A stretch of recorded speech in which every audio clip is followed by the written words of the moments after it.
नमस्कार, आदाब, सत श्री अकाल मेरे प्यारे दोस्तों। कैसे हैं आप? आशा है आप स्वस्थ और मस्त होंगे और अपनी पढ़ाई को सकारात्मक वे में लेकर चल रहे होंगे। दोस्तों, आप लेक्चर जब भी देखते हैं तो फीडबैक ज़रूर दिया करें, क्या उसमें कमियां रह रही हैं। पिछले 2 लेक्चर में मैंने देखा तो उसमें आवाज़ और जो स्क्रीन थी उसके बीच में कनेक्शन नहीं हो रहा था। आवाज़ पहले आ रही थी और स्क्रीन बाद में दिखाई देती थी।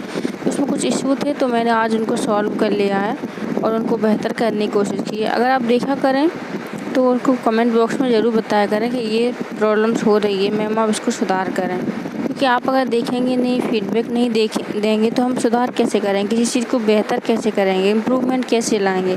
तो आप प्लीज़ ज़रूर फीडबैक दिया करें और ज़्यादा से ज़्यादा लाइक किया करें, जिससे हमें पता चले कि आपने वीडियो देखा है। तो आज का लेक्चर हम शुरू करते हैं। पहला प्रश्न है, हाल ही में किसे फाइनेंशियल एक्शन टास्क फोर्स का प्रमुख नियुक्त किया गया है? फाइनेंशियल एक्शन टास्क फोर्स का प्रमुख हाल ही में सिंगापुर के टी राजा कुमार को नियुक्त किया गया। सिंगापुर के टी राजा कुमार को फाइनेंशियल एक्शन टास्क फोर्स का प्रमुख नियुक्त किया गया है। इसके बारे में हम डिटेल से देख लेते हैं। सिंगापुर के टी राजा कुमार को FATF का अध्यक्ष बनाया गया है।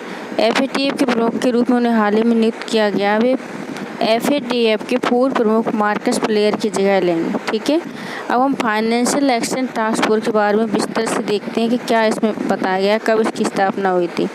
तो फाइनेंशियल एक्शन टास्क फोर्स जो है, इसका गठन जुलाई 1989 में पेरिस में G7 की समिट में किया गया था। अभी भी G7 की जो 48वीं समिट हुई है जर्मनी में हुई है, तो उसमें पेरिस में जो समिट हुई थी G7 की 1989 में, तब FATF की स्थापना की गई थी। इसका उद्देश्य ये था कि जो मनी लॉन्ड्रिंग होती है, यानी काले धन को सफ़ेद बनाने की जो प्रोसेस होती है, उस पर नियंत्रण रखना, आतंकवादी फंडिंग, टेररिज्म फंडिंग होती है, जो आतंकवादी को वित्त पोषण होता है, लोग आतंकी गतिविधियों को बढ़ावा देने के लिए अपना मनी देते हैं, उसको रोकना।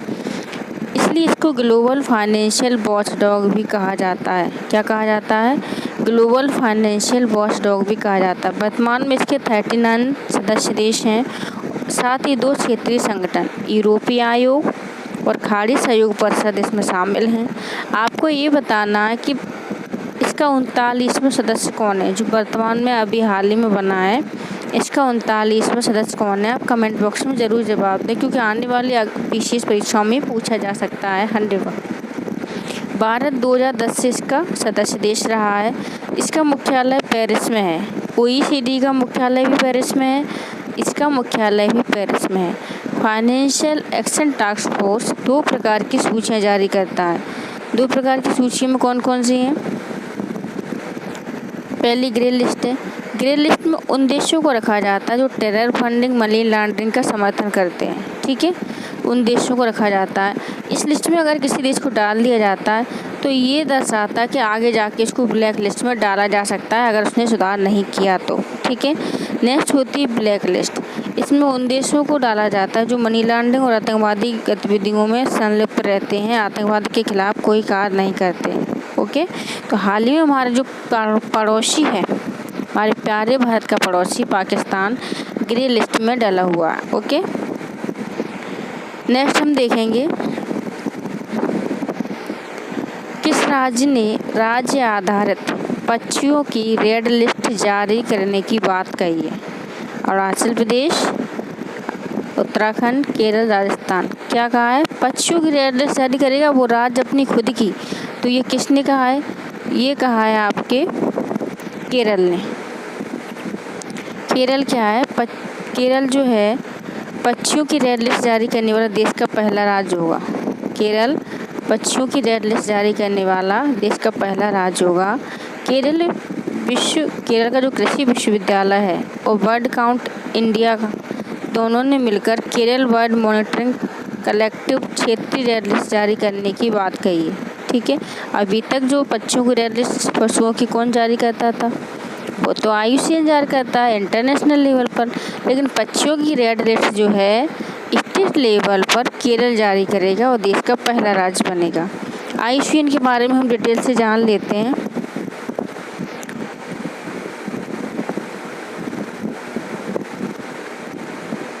IUCN का पूरा नाम क्या है? International union for conservation of nature, अंतर्राष्ट्रीय प्रकृति संरक्षण संघ। 1948 में स्थापित अंतर्राष्ट्रीय गैर सरकारी संगठन है, यानी एक NGO है ये। इसका मुख्यालय ग्लैंड, स्विट्जरलैंड में है। इसका कार्य है प्रकृति का संरक्षण करना, प्राकृतिक संसाधनों का सतत उपयोग को बढ़ावा देना, जिससे आने वाली पीढ़ी भी उन संसाधनों का उपयोग कर सके। ठीक है, अब हम रेड लिस्ट के बारे में थोड़ा जान लेते हैं। रेड लिस्ट जो है IUCN द्वारा जारी की जाने वाली दुनिया की सबसे व्यापक सूची है। ठीक है, जिसमें पौधों और जानवरों, आप कंफ्यूज मत हुइएगा, आपको लगेगा कि रेड लिस्ट में सिर्फ पक्षी रहते हैं, ऐसा नहीं है। उसमें पौधे भी रहते हैं और जानवरों की प्रजातियां भी रहती हैं। इनमें वैश्विक संरक्षण की स्थिति को दर्शाया जाता है कि उनकी विश्व में क्या स्थिति है, विलुप्त हो गए हैं, संकटग्रस्त हैं या विलुप्त होने वाले हैं। यह लिस्ट प्रजातियों की परास, जनसंख्या, आकार, आवास, पारिस्थितिकी, उपयोग, व्यापार, खतरों और संरक्षण कार्यों के बारे में जानकारी प्रदान करती है। IUCN जो है 9 श्रेणियों में इनको विभाजित करता है। 9 vulnerable, endangered, critical endangered, extinct इन फॉरेस्ट, कई सारी 9 श्रेणियाँ होती हैं इसकी। तो 9 श्रेणियों में क्या करता है, विभाजित करता है। नेक्स्ट हम देखेंगे द्रविड़ शैली मंदिर वास्तुकला से संबंधित कौन सा कथन सही है? उसमें ऊंचा गोपुरम होता है क्या? मंदिर प्रांगण में जलाशय का निर्माण किया जाता था। प्राकार यानी 4 दीवारें होती थी। उपरोक्त सही। तो इसमें से आपको बताना है कि द्रविड़ शैली मंदिर वास्तुकला के बारे में क्या सही है। तो हम देखते हैं कि द्रविड़ शैली मंदिर वास्तुकला जो है संबंधित अभी उत्सव हुआ है 27 सितंबर से 5 अक्टूबर तक 2022 में ब्रह्मोत्सव का आयोजन भगवान तिरुपति वेंकटेश्वर मंदिर में किया जाएगा। ये द्रविड़ शैली में निर्मित एक मंदिर है। जो दक्षिण के जितने भी मंदिर हैं वो द्रविड़ शैली में ही बने हुए हैं। आंध्र प्रदेश के चित्तूर जिले में स्थित है यह तिरुपति वेंकटेश्वर मंदिर और दक्षिण भारतीय वास्तुकला शिल्पकला का अद्वितीय क्या है ये उदाहरण है। दक्षिण भारतीय मंदिर वास्तुकला शिल्पकला का अद्वितीय उदाहरण है। द्रविड़ शैली मंदिर दक्षिण भारत में कृष्णा नदी से कन्याकुमारी तक पाए जाते हैं। कृष्णा नदी से कन्याकुमारी तक पाए जाते हैं। शुरुआत कब हुई थी? 8वीं शताब्दी में और सुदूर दक्षिण भारत में 18वीं शताब्दी तक बनी रही। इस शैली में पल्लवकालीन मामल्लपुरम रथ मंदिर, चोलकालीन मंदिर, बृहदेश्वर मंदिर, विजयनगर मंदिर, नायक शासकों द्वारा निर्मित मंदिर प्रमुख हैं। अब हम द्रविड़ शैली की विशेषताओं पर क्या करेंगे, गौर करेंगे। द्रविड़ शैली की क्या विशेषता है? एक तो प्राकार होता है, 4 दीवारें होती है, यानी मंदिर के बाहर क्या होता है, 4 दीवार होगी। विशाल गोपुरम, जो एंट्रेंस होता है उसका प्रवेश द्वार होता है, बहुत बृहद सुसज्जित होता है। ठीक है। वर्गाकार अष्टकोणीय गर्भगृह होता है। गर्भगृह उसे बोलते हैं जहाँ देवी देवता की मूर्ति स्थापित होती है, तो वर्गाकार या अष्टकोणीय होता है। पिरामिडनुमा शिखर होते हैं। आपने साउथ के जितने भी मंदिर देखे होंगे काफ़ी सारे उसमें शिखर काफ़ी पिरामिडनुमा होंगे, भवन बहुमंजिला होंगे। अष्टकोणीय मंदिर संरचना होती है। मंदिर प्रांगण में जलाशय का निर्माण होता है। इसलिए कौन सा विकल्प हमारा सही हुआ? उपरोक्त डी, यानी इसमें प्रकार भी मिलेगा आपको, विशाल गोपुरम भी मिलेगा, गर्भगृह होगा जो वर्गाकार या अष्टकोणीय होगा, पिरामिडनुमा शिखर होगा, अष्टकोणीय मंदिर होगा और मंदिर प्रांगण में एक जलाशय भी होगा। ये आपकी द्रविड़ शैली की विशेषताएं हैं। ठीक है। नेक्स्ट है हमारा, निम्नलिखित में से कौन सा यूरेनियम का सबसे बड़ा उत्पादक देश है? भारत, चीन, रूस, कजाकिस्तान। तो इसमें हम देखेंगे कि यूरेनियम का सबसे बड़ा उत्पादक कौन है। हाल ही में राजस्थान के सीकर में यूरेनियम के विशाल भंडार मिले हैं। वैश्विक परिदृश्य में देखें तो 2021 में कजाकिस्तान ने विश्व आपूर्ति का 45% यूरेनियम को उत्पादन किया। इसके बाद नामीबिया 12%, कनाडा 10%। उत्पादन के साथ विश्व के सबसे बड़े आपूर्तिकर्ता देश है। तो वर्तमान विश्व में कजाकिस्तान में सर्वाधिक यूरेनियम का क्या होता है? उत्पादन होता है। हम भारत की स्थिति देखते हैं। भारत मुख्यतः यूरेनियम के आयात पर निर्भर है। इंपोर्ट करते हैं हम यूरेनियम को, अब तक भारत के कुछ ही राज्यों में यूरेनियम पाया गया है, जिसमें आंध्र प्रदेश, झारखंड के जादूगोड़ा के बाद राजस्थान तीसरा राज्य बन गया है। ठीक है, पहला आंध्र प्रदेश है, दूसरा झारखंड का जादूगोड़ा है, तीसरा राजस्थान। 3 स्थानों पर यूरेनियम की प्राप्ति के साक्ष्य मिले हैं। यूरेनियम कैसा तत्व है, हम यूरेनियम के बारे में जानते हैं। यूरेनियम क्या है? एक रासायनिक तत्व है, आवर्त का तत्व है। ये परमाणु क्रमांक 92 है इसका। यह रेडियोधर्मी तत्व है। सभी समस्थानिक इसके कैसे हैं? अस्थिर हैं, टूटते रहते हैं, चेंज होते रहते हैं। यूरेनियम का उपयोग आमतौर पर बिजली बनाने में, परमाणु ऊर्जा में, रक्षा उपकरण में, दवाओं यानी मेडिसिन्स और फोटोग्राफी में किया जाता है। नेक्स्ट है हमारा, निम्नलिखित में से किस निकाय के स्थान पर वित्तीय सेवा संस्थान bureau, financial service institutional bureau का गठन किया गया है? SEBI, bank board bureau, IBVI, RBI। तो बैंक बोर्ड ब्यूरो के स्थान पर FSIB की स्थापना का प्रावधान किया जा रहा है। देखें इधर, हाल ही में केंद्र सरकार ने बैंक बोर्ड ब्यूरो को कुछ संशोधनों के साथ वित्तीय सेवा संस्थान ब्यूरो में तब्दील कर दिया है। ठीक है, वित्तीय सेवा संस्थान ब्यूरो यानी FSIB के बारे में हम थोड़ा जान लेते हैं। जो वित्तीय सेवा संस्थान बोर्ड है वो सार्वजनिक क्षेत्र के बैंकों, सार्वजनिक क्षेत्र की बीमा कंपनी, जो इंश्योरेंस कंपनी होती हैं, LIC वगैरह हो गई, सार्वजनिक क्षेत्र के बैंक हो गए, SBI, पंजाब, CBI मतलब central bank of India, union bank of India, इन सारे बैंक हो गई, वित्तीय संस्थानों के प्रमुखों की नियुक्ति करता है। इनके जो हेड होते हैं उनकी नियुक्ति कौन करता है? वित्तीय सेवा संस्थान ब्यूरो। सभी सरकारी बैंकों के हेड और सभी सरकारी बीमा कंपनियों के हेड की नियुक्ति कौन करेगा? FSIB। ठीक है, अभी इसके वर्तमान अध्यक्ष बनाए गए हैं भानु प्रताप शर्मा जी, जो कि BBB के अध्यक्ष थे। आपको बता दें कि BBB का जो गठन है 2016 में किया गया था। इसे सभी सार्वजनिक बैंकों के निदेशक मंडल के संपर्क में रहते हुए उनकी वृद्धि एवं विकास के लिए समुचित रणनीति बनाने का दायित्व सौंपा गया था। ये जितने भी सार्वजनिक क्षेत्र के बैंक हैं उनकी डेवलपमेंट के लिए, उनके इंक्लूजन के लिए एक स्ट्रेटजी प्लान बनाने का ये काम करता था। ओके, नेक्स्ट हम देखेंगे, भारत सरकार अधिनियम 1935 द्वारा स्थापित संघ में अवशिष्ट शक्ति किसे दी गई थी? ये प्रश्न कई बार पूछा गया, अभी चर्चा में है करंट में, इसलिए ये फिर से चर्चा में आया है कि अवशिष्ट शक्ति किसे सौंपी गई थी? क्या संघीय विधानमंडल को दी गई थी? क्या गवर्नर जनरल को दी गई थी? प्रांतीय विधानमंडल को या फिर प्रांतीय राज्यपाल को? तो इसका हम आंसर देखेंगे। भारत सरकार अधिनियम 1935 में अखिल भारतीय संघ की स्थापना का प्रावधान किया गया था। अभी हाल ही में ये PCS में MP में प्रश्न आया है, जिसमें प्रांतों और रियासतों को इकाइयों के रूप में शामिल किया जाना था, जिसने केंद्र और इकाइयों के बीच शक्तियों को 3 सूचियों में बांटा था। संघीय सूची, जिसमें कानून बनाने का, जिसमें जितने विषय होते थे शामिल विषयों पर कानून बनाने का अधिकार सिर्फ और सिर्फ संघ सरकार को होता था। प्रांतीय सूची में शामिल विषयों पर कानून बनाने का अधिकार सिर्फ प्रांत सरकार, राज्य सरकार को, और संबंधित सूची में कानून बनाने का अधिकार केंद्र और राज्य दोनों सरकारों को होता था। लेकिन यदि केंद्र का निर्मित कानून राज्य के निर्मित कानून से अधिक प्रभावी है तो राज्य का कानून वहाँ निरस्त माना जाता है। ठीक है, केंद्र का कानून प्रभावी रहेगा।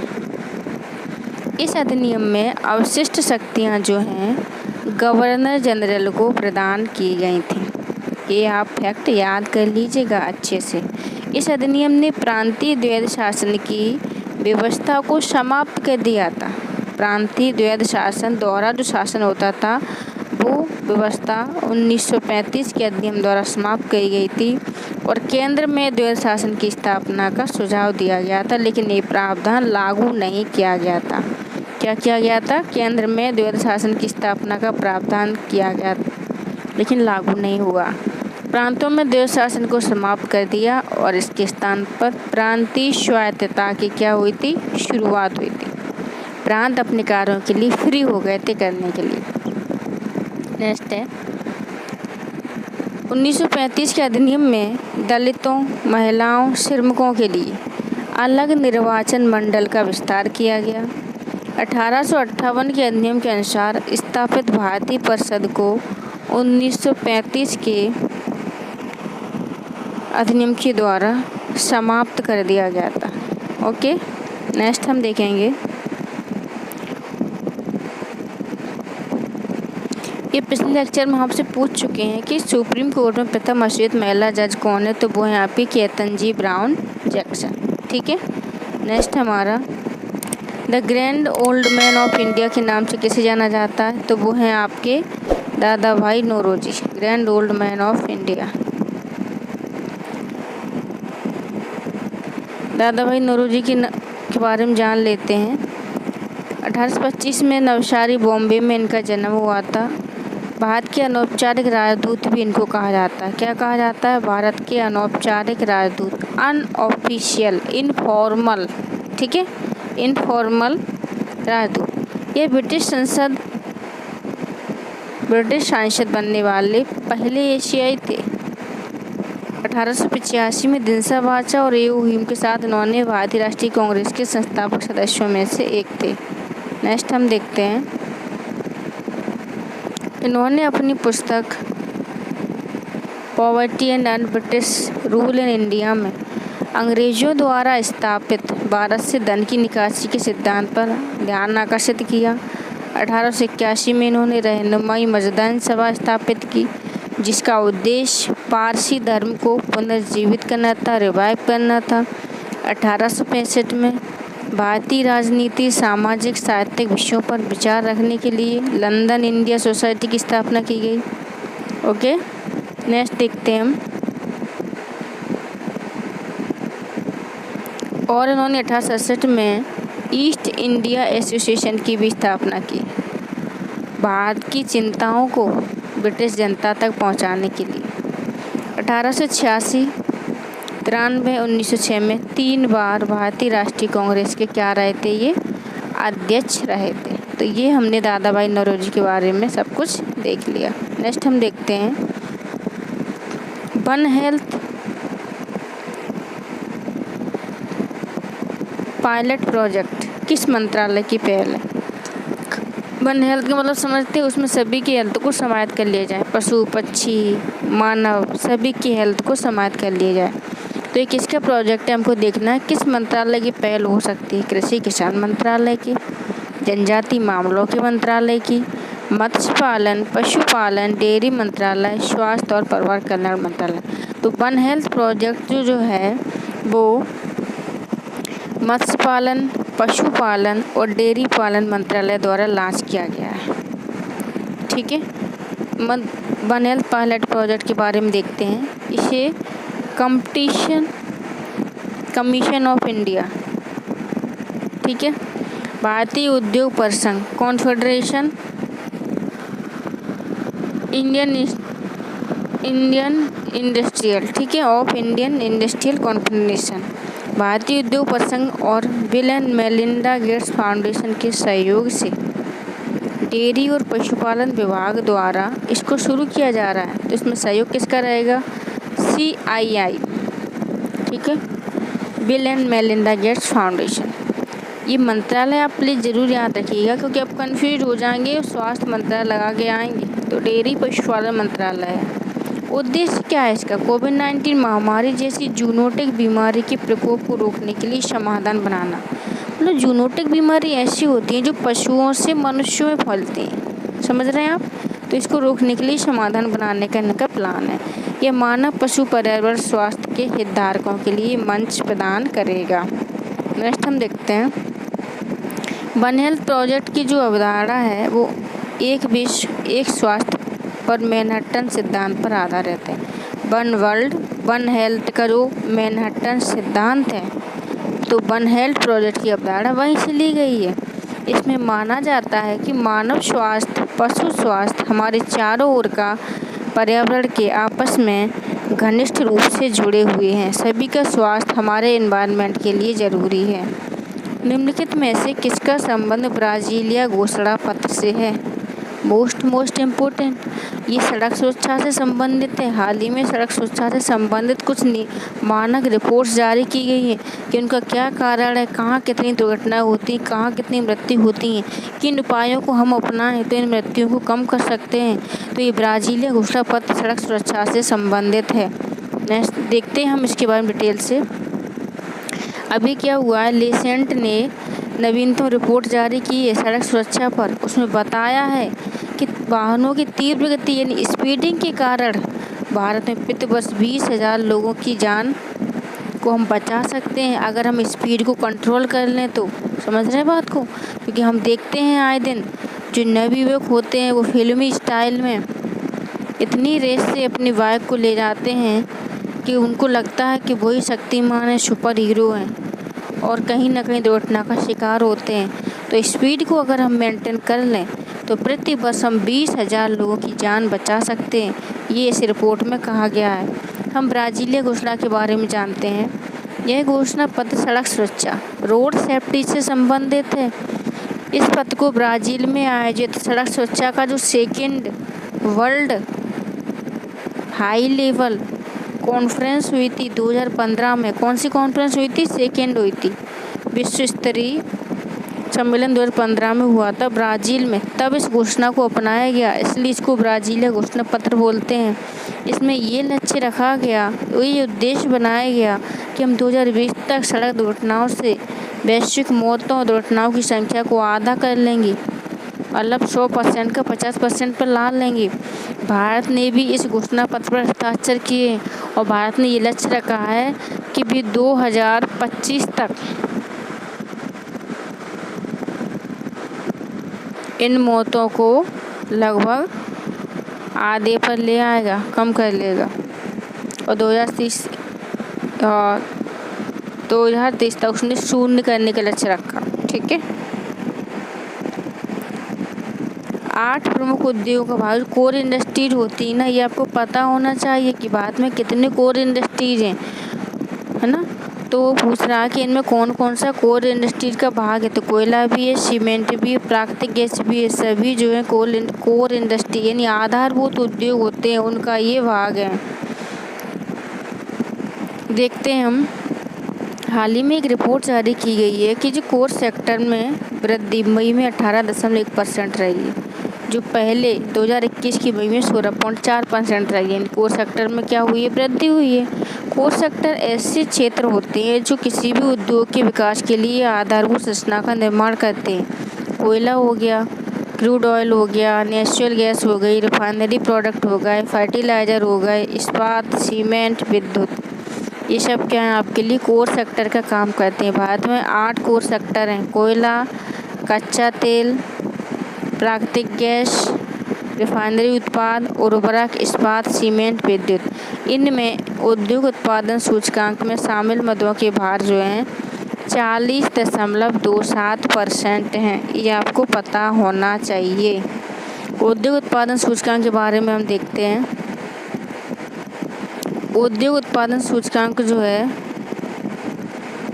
NSO द्वारा जारी किया जाता है, नेशनल स्टैटिस्टिकल ऑफिस, राष्ट्रीय सांख्यिकी कार्यालय। आपकी जानकारी के लिए बता दें कि NSSO प्लस CSO को मिलाकर NSO बनाया गया है। समझ रहे बात को? तो इसको राष्ट्रीय सांख्यिकी कार्यालय कहते हैं। यही IIP को जारी करता है। आधार वर्ष से 2011-12। इसके तहत क्या किया जाता है? एक निश्चित अवधि के दौरान औद्योगिक उत्पादों के उत्पादन की मात्रा में परिवर्तन को मापते हैं। 2021 की मई में कितना था, 2022 की मई में कितना हो गया, वृद्धि हुई या कमी हुई। तिमाही और अग्रिम GDP अनुमानों की गणना के लिए यह अत्यंत महत्वपूर्ण माना जाता है। बताइए निम्नलिखित में से कौन हॉर्न ऑफ अफ्रीका का भाग नहीं है? जिबूती, इरिट्रिया, सोमालिया, ओमान, ये तीनों ही हॉर्न ऑफ अफ्रीका का भाग है, लेकिन ओमान हॉर्न ऑफ अफ्रीका का भाग नहीं है। हॉर्न ऑफ अफ्रीका अफ्रीका का एक पूर्वी क्षेत्र है जो सींग जैसा दिखाई देता है। ठीक है। चीन अभी क्या कर रहा है? चर्चा में क्यों चर्चा कर रही है कि चीन अभी हॉर्न ऑफ अफ्रीका में शांति शासन विकास सम्मेलन का आयोजन किया है। अभी चीन हॉर्न ऑफ अफ्रीका शांति शासन सम्मेलन का आयोजन हुआ है। हॉर्न ऑफ अफ्रीका क्षेत्र जो है अफ्रीका के पूर्वोत्तर में एक क्षेत्र है। इस तरीके से ये ऐसा सींगनुमा दिखाई देता है। यहाँ पर ही 3-4 देश हैं, उन्हें हॉर्न ऑफ अफ्रीका का देश बोला जाता है। जिबूती, इरिट्रिया, इथियोपिया, सोमालिया ये भू क्षेत्र शामिल हैं। हॉर्न ऑफ अफ्रीका में 4 देश जिबूती, इरिट्रिया, इथियोपिया, सोमालिया। यह लाल सागर की दक्षिणी सीमा के साथ स्थित है। यहाँ ऊपर लाल सागर पड़ता है, तो ये लाल सागर के दक्षिण में हो गया आपका हॉर्न ऑफ अफ्रीका, ऐसे। ठीक है, नेक्स्ट हम देखेंगे किस अधिनियम के तहत पर्यावरणीय संवेदन क्षेत्र इको सेंसिटिव जोन की घोषणा की जाती है। 1972 का वन्यजीव संरक्षण अधिनियम, 1980 का वन संरक्षण अधिनियम, 1986 का पर्यावरण संरक्षण अधिनियम, 2000 का जैव विविधता अधिनियम। दोस्तों, आपको ये सारे अधिनियम अच्छे से याद होने चाहिए। ये हमेशा किसी न किसी एग्जाम में पूछे ही जाते हैं। तो हम इसमें देखते हैं कि सुप्रीम कोर्ट में हालिया आदेश के खिलाफ केरल के कई इलाकों में विरोध प्रदर्शन किए जा रहे हैं। क्यों किए जा रहे हैं? आदेश में सभी संरक्षित क्षेत्रों, वन्यजीव अभयारण्यों, राष्ट्रीय उद्यानों के आसपास कम से कम 1 किलोमीटर के दायरे में इको सेंसिटिव जोन की स्थापना करने को कहा गया है। कोई भी नेशनल पार्क है, सेंचुरी है या कंजर्व एरिया है, उसके 1 किलोमीटर के दायरे में कोई भी स्थापना या मानवीय गतिविधियाँ नहीं होंगी। उसको इको सेंसिटिव जोन घोषित किया गया है सुप्रीम कोर्ट के द्वारा। इको सेंसिटिव जोन जो होते हैं शॉक ऑब्जर्वर का कार्य करते हैं। क्या करते हैं? पर्यावरण में शॉक ऑब्जर्वर का कार्य करते हैं, CO2 का अवशोषण वगैरह करते हैं। इसमें होने वाली गतिविधियाँ पर्यावरण संरक्षण अधिनियम 1986 के तहत विनियमित होती हैं। इसकी घोषणा पर्यावरण, वन और जलवायु परिवर्तन मंत्रालय द्वारा की जाती है।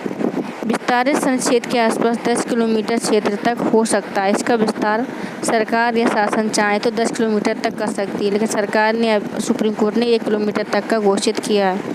उद्देश्य ये कि मानवीय गतिविधियों को कम से कम करना, ताकि संवेदनशील जो इकोलॉजी है, इकोसिस्टम है, उस पर निगेटिव इफेक्ट ना पड़े, हमारे पर्यावरण का संरक्षण बना रहे। नेक्स्ट हम देखते हैं कौन सा रोग एडिस एडिप्टी मच्छर के काटने से नहीं होता? डेंगू, चिकनगुनिया, जीका बुखार, लेप्रोसी।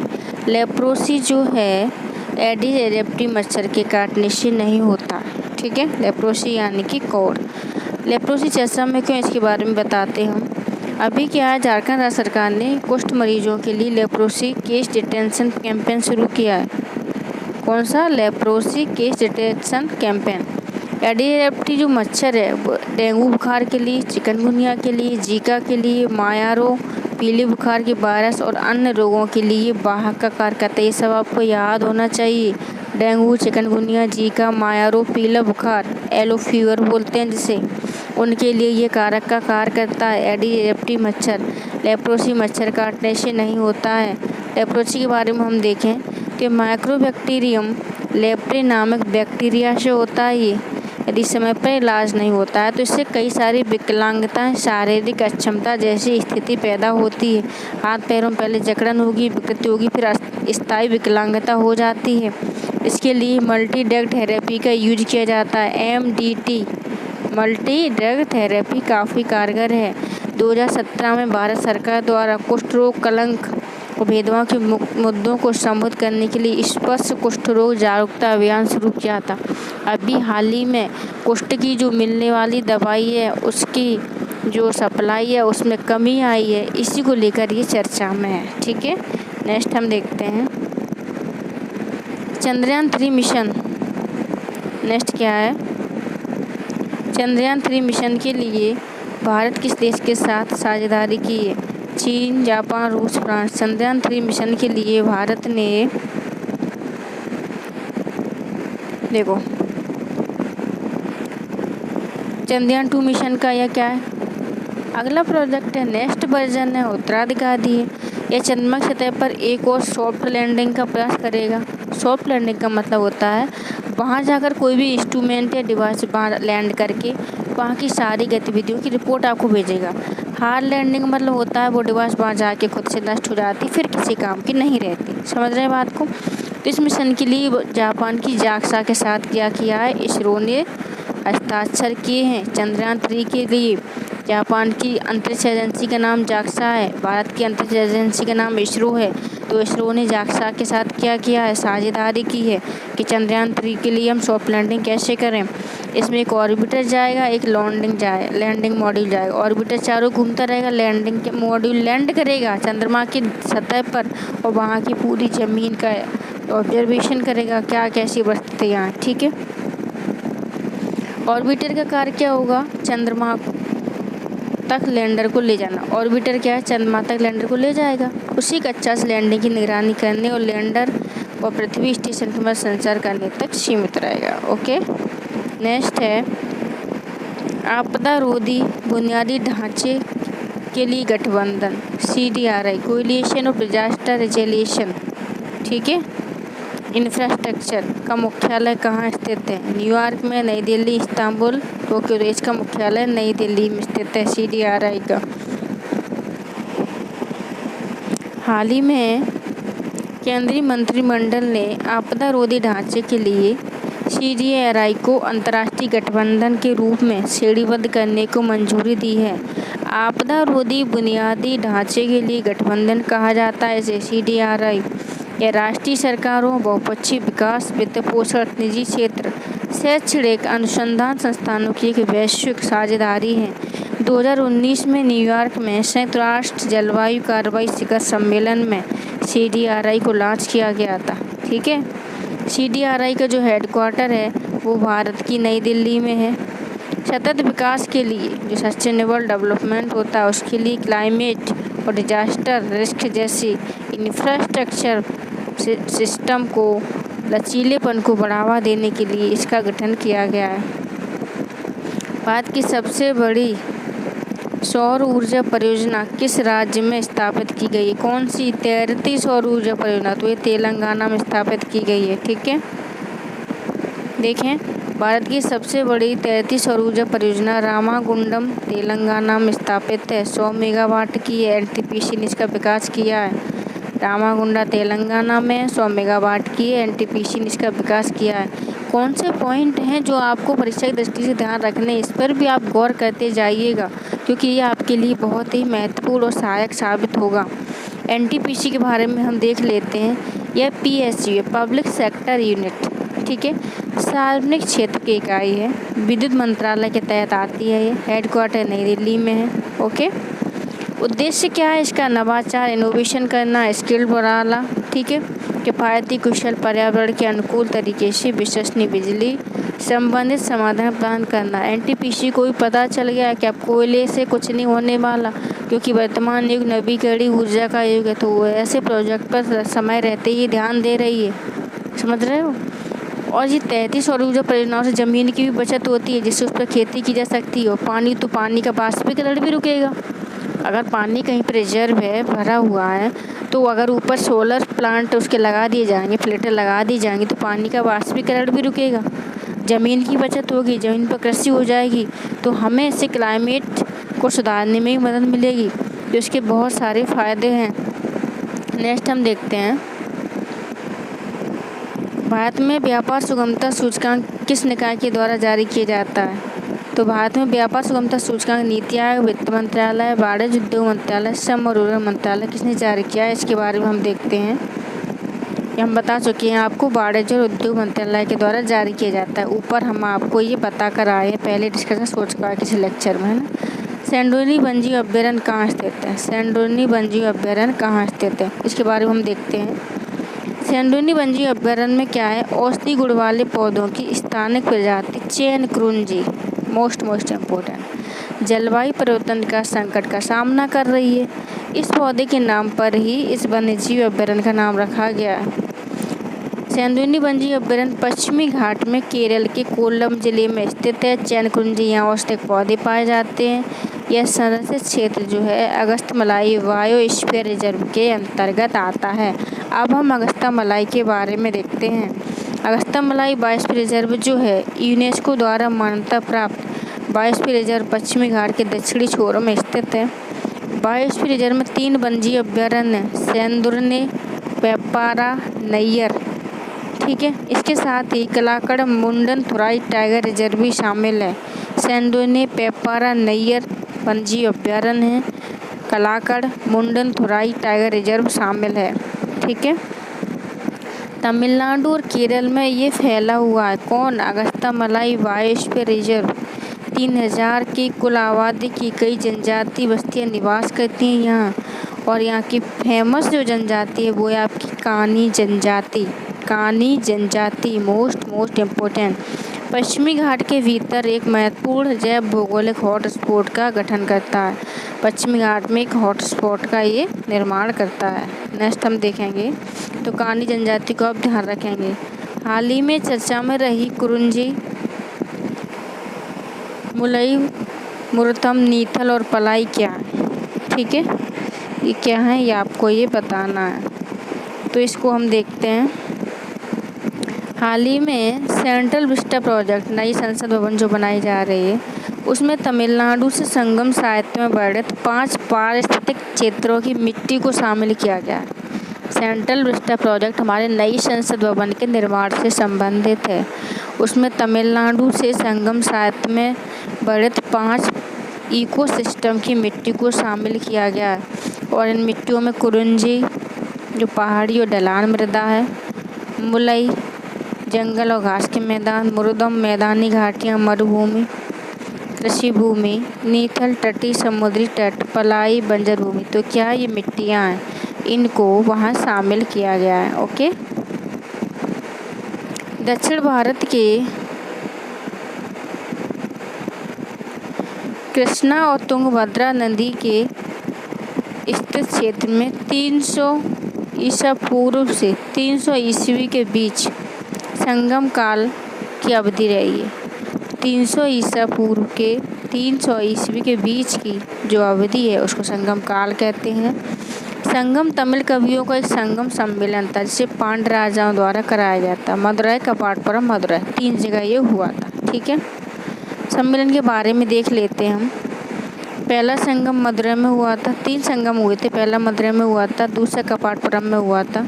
ठीक है, इस संगम का एकमात्र तमिल व्याकरण ग्रंथ है तोलकाप्पियम, और तीसरा संगम भी मदुरै में हुआ था। ये पूछ लेते हैं पहला संगम कहाँ हुआ था? पहला मदुरै में, दूसरा कपाटपुरम में, तीसरा भी मदुरै में, और इनमें जो साहित्य रचा गया था व्याकरण ग्रंथ वो तोलकाप्पियम में उपलब्ध है अभी वर्तमान में। संगम साहित्य के बारे में देखते हैं। संगम की रचना में तोलकाप्पियम, एत्तोतुके, पत्तुपातु, पादने, किल्लकड़कम, लप्पादिक्रम, मणिमेखले, जीवक, सिंतमणम महाकाव्य शामिल है। ओके, देखते हैं हम। किसने कोणार्क के सूर्य मंदिर का निर्माण करवाया था? राजेंद्र प्रथम, राजा ययाति केसरी, नरसिंहदेव प्रथम, महेंद्र वर्मन प्रथम। तो कोणार्क के सूर्य मंदिर का निर्माण राजा नरसिंहदेव प्रथम द्वारा किया गया था। हाल ही में इसका जीर्णोद्धार का काम चल रहा है, इसलिए ये चर्चा में है। ठीक है, कोणार्क के सूर्य मंदिर के बारे में हम देख लेते हैं। इसका जो निर्माण है राजा नरसिंहदेव प्रथम ने 13वीं शताब्दी में करवाया था। भगवान सूर्य को समर्पित है। यह विशाल रथ के आकार में बनाया गया है इसको, और 1984 में यूनेस्को वर्ल्ड हेरिटेज साइट में इसको शामिल किया गया। इसे चुंबकीय गुणों के कारण ब्लैक पैगोडा कहा जाता है। इसमें चुंबकीय गुण पाए जाते हैं, चुंबक की तरह आकर्षण का गुण है, इसलिए इसको ब्लैक पैगोडा कहा जाता है। ओके, नेक्स्ट हम देखेंगे। हाल ही में चर्चा में रहे नासा के आर्टेमिस कार्यक्रम का उद्देश्य क्या है? नासा का जो आर्टेमिस कार्यक्रम किससे संबंधित है? चंद्रमा के लिए अन्वेषण कार्यक्रम है क्या? शनि ग्रह के लिए है, शुक्र ग्रह के लिए है, डिडिमोस नामक उल्कापिंड के लिए? तो आर्टेमिस कार्यक्रम जो है ये चंद्रमा मिशन के लिए नासा के कैपस्टोन क्यूवेट मिशन को लॉन्च किया गया है। यह मिशन आर्टेमिस मिशन के लिए महत्वपूर्ण माना जा रहा है। कैपस्टोन का नाम आप याद रखिएगा। आर्टेमिस मिशन चंद्रमा के अन्वेषण का कार्यक्रम है। नासा 2024 तक चंद्रमा का जो साउथ पोल है उस सहित चंद्रमा की सतह पर अंतरिक्ष यात्रियों को उतारना चाहता है। इस मिशन में नासा के साथ साथ कनाडा, यूरोप, जापान की अंतरिक्ष एजेंसियों में शामिल हैं। आर्टेमिस नासा की डीप स्पेस एक्सप्लोरेशन प्रणालियों में से पहला मिशन है। ओके, नेक्स्ट हम देखेंगे निम्न में से डीएनए फिंगरप्रिंटिंग के उपयोग क्या है। आपराधिक पहचान बिल्कुल सही। माता पिता के विवाद सुलझाना बिल्कुल सही। 100% अवशेषों की पहचान बिल्कुल सही। तो आंसर होगा आपका उपरोक्त सभी। ठीक है। भारत में डीएनए फिंगरप्रिंटिंग के जनक डॉक्टर लालजी सिंह की जयंती मनाई गई है हाल ही में। डीएनए फिंगरप्रिंटिंग को पहली बार 1984 में यूके में एलेक्स जेफरीज द्वारा विकसित किया गया था। इसका उपयोग किसी व्यक्ति की पहचान करने के लिए किया जाता है। DNA acid base adenine cytosine, जो डीएनए क्षार होते हैं ना, ATGC, adenine, guanine, cytosine, thymine, चीनी और फास्फेट से मिलकर बना होता है डीएनए। ठीक है। लगभग 99.7% क्षार समूह यानी दो लोगों के बीच समान होते हैं। समझ रहे हो, 99.7% डीएनए सबके समान होते हैं। अंतर होता है तो 0.3% का। इसी से सबको अलग हम पहचान सकते हैं। सिर्फ 0.3% डीएनए ही सबके अलग होते हैं, जिनके द्वारा उनकी पहचान होती है। तभी तो हम पहचान पाते हैं फलाना अपराधी है ये, है ना। नहीं तो किसी के आधार पर किसी को भी गिरफ्तार कर लिया जाए। डीएनए का अध्ययन करने के लिए ब्लड के सैंपल लिए जाते हैं, वीर के सैंपल लिए जाते हैं, बाल, दांत, जड़ों के साथ हड्डी, मांस, लार, आपके शरीर का कोई भी पार्ट आपके डीएनए का काम करता है। एक बात आप याद रखिएगा। नेक्स्ट हम देखेंगे क्या उपयोग हैं इसके। अगर कोई भी आयतन अपराधी है तो अपराध की पहचान कैसे होगी। उसने उस वक्त उस स्थल पर कोई दुर्घटना को अंजाम दिया है तो कुछ प्रूफ छोड़ा ही होगा। उसके बाल होंगे, नाखून होंगे, हाथ पैर, कहीं ना कहीं उसकी अंगुलियां की छाप होगी। उसके द्वारा उसकी पहचान होगी। माता पिता के विवाद सुलझाने के लिए एनडी तिवारी जी का केस आपने सुना ही होगा। उनके बेटे ने केस किया था कि मैं इनका ही बेटा हूँ, तो डीएनए जांच में सामने आया था हाँ ये अब इनके ही बेटे हैं, जबकि वर्तमान में एनडी तिवारी जी इस दुनिया में मौजूद नहीं है, वो जा चुके हैं। 100% अवशेषों की पहचान के लिए इसका यूज किया जाता है। अस्पताल के वार्डों में बच्चों के आदान प्रदान के मामलों में इसका यूज किया जाता है। मान लो किसी का बच्चा किसी ने आदान प्रदान कर दिया, अब तुम डीएनए के माध्यम से पता कर सकते हैं कि ये किसका बच्चा है। एनडी तिवारी जा चुके मतलब स्वर्गवासी हो चुके हैं। ठीक है। जब एक केस चल रहा था तब वो जिंदा थे, फाइनल होने के बाद ही गए हैं। भारत का पहला द्वीप जिला माजुली द्वीप किस नदी पर स्थित है। तो भाइयों एंड बहनों, ये हमारी ब्रह्मपुत्र नदी पर स्थित है असम जिला में। ये असम का पहला द्वीपी जिला भी है। चलिए हम इसके बारे में जान लेते हैं। इस वर्ष क्या है, मानसून के आगमन से पहले ही असम में लगातार वर्षा का कहर बरप रहा है, जिससे असम का अधिकांश भाग जलमग्न हो गया है। माजुली असम में ब्रह्मपुत्र नदी पर एक नदी द्वीप है। 2016 में माजुली को नागरिक उपमंडल में एक जिला बना दिया गया था।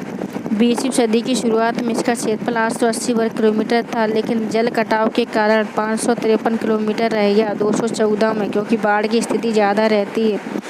यह एक द्वीप दक्षिण में ब्रह्मपुत्र नदी और उत्तर में सुबनसिरी नदी से मिलती है। यह जो माजुली द्वीप है ये दक्षिण में तो ब्रह्मपुत्र नदी, उत्तर में सुबनसिरी नदी से मिलती हुई ब्रह्मपुत्र की एक शाखा खैरकोटिया द्वारा निर्मित है। मोस्ट इम्पोर्टेंट, ठीक है, ब्रह्मपुत्र की शाखा खैरकोटिया द्वारा निर्मित है। इसका निर्माण ब्रह्मपुत्र नदी और उसकी सहायक नदियों प्रमुख रूप से लोहित द्वारा पथ परिवर्तन के कारण हुआ है, मार्ग बदलने के कारण हुआ है।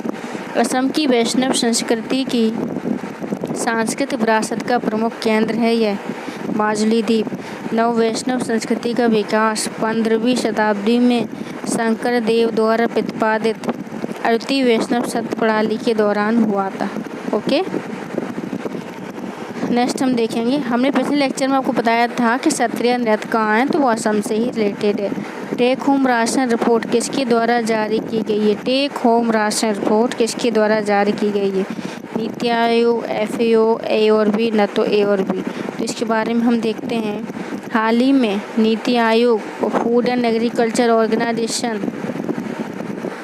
World food programme, NITI Aayog और वर्ल्ड फूड प्रोग्राम के द्वारा टेक होम राशन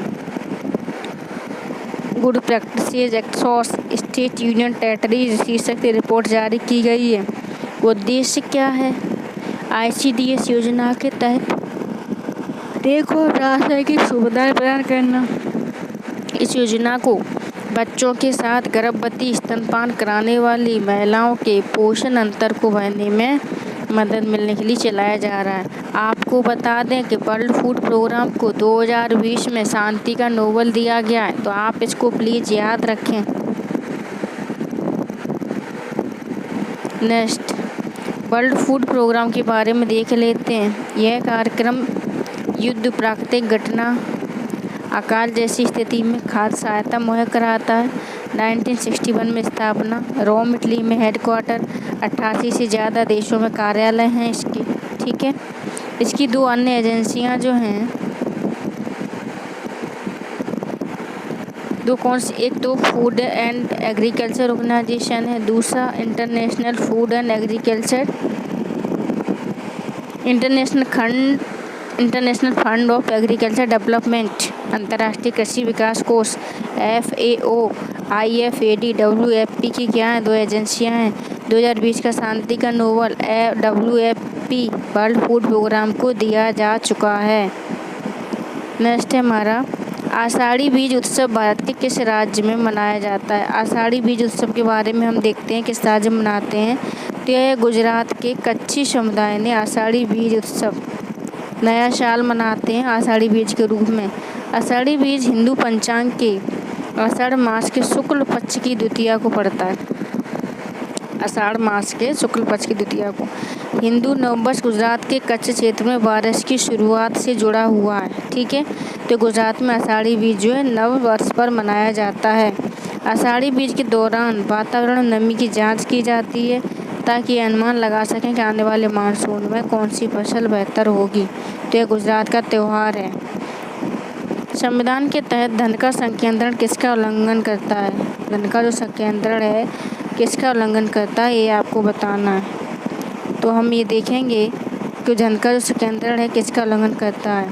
भाग 4 में वर्णित राज्य के DPSP direct principle of state policy धन के इस अहितकारी संकेंद्रण के निषेध की बात कही गई है। कहाँ कही गई है? 39 में, आर्टिकल 39 में धन के संकेंद्रण की मनाही है। सभी नागरिकों को आजीविका के पर्याप्त साधन का अधिकार है। भौतिक संसाधनों के स्वामित्व और नियंत्रण को सामान्य जन की भलाई के लिए व्यवस्थित करने का प्रावधान है। कुछ ही व्यक्तियों के पास धन को संकेंद्रित होने से बचाना और पुरुषों और महिलाओं को समान कार्य के लिए समान वेतन के प्रावधान इसमें किए गए हैं। श्रमिकों की शक्ति और स्वास्थ्य की सुरक्षा के बारे में बताया गया है।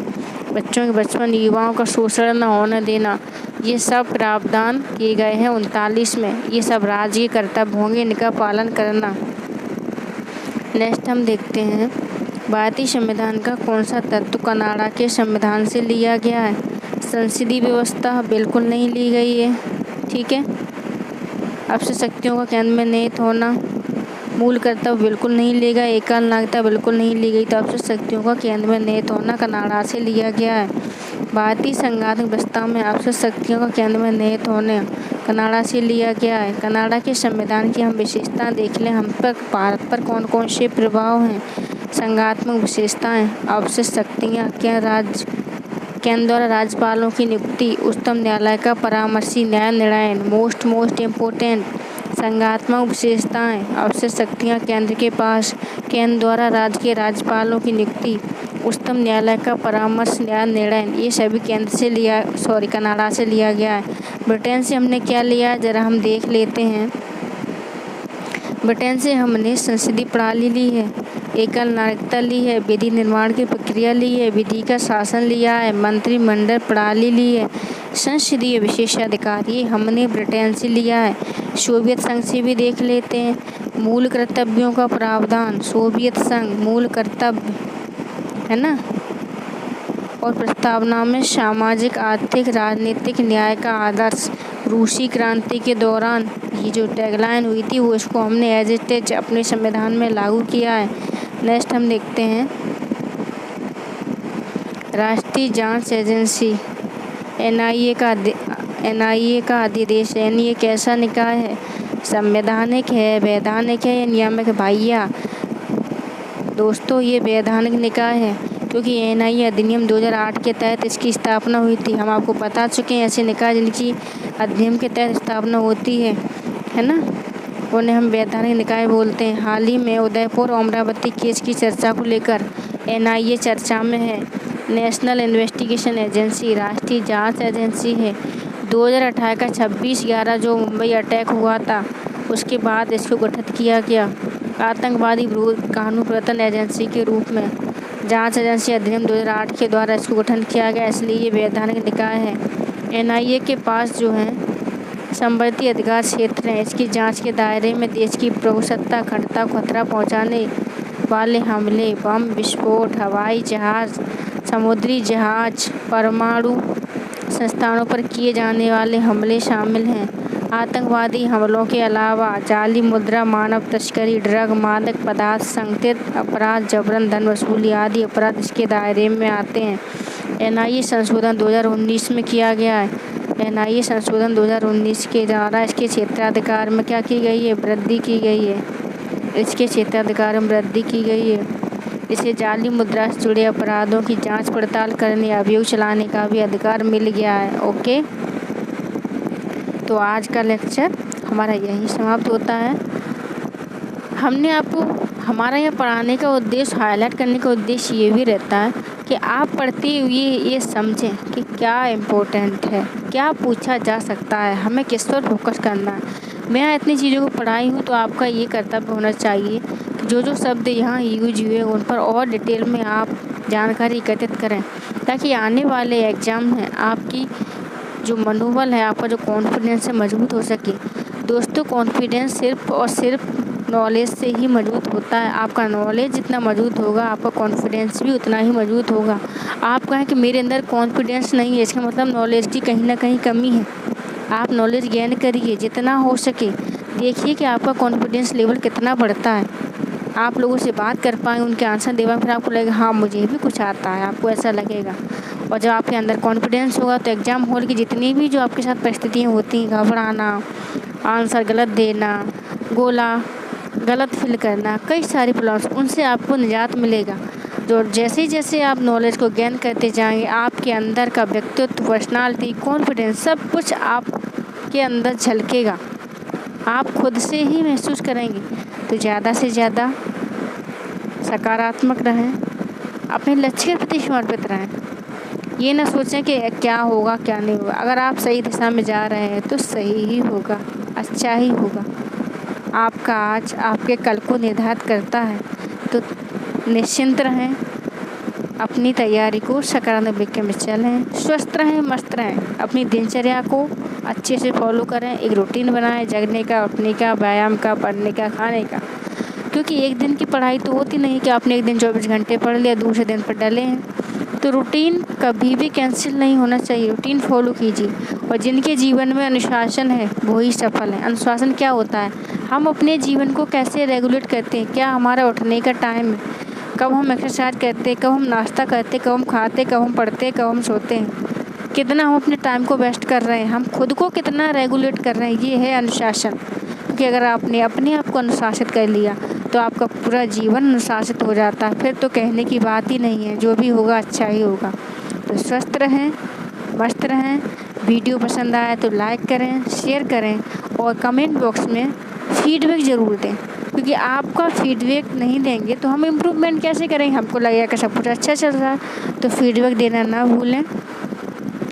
गुड लक, गुड बाय, जय हिंद।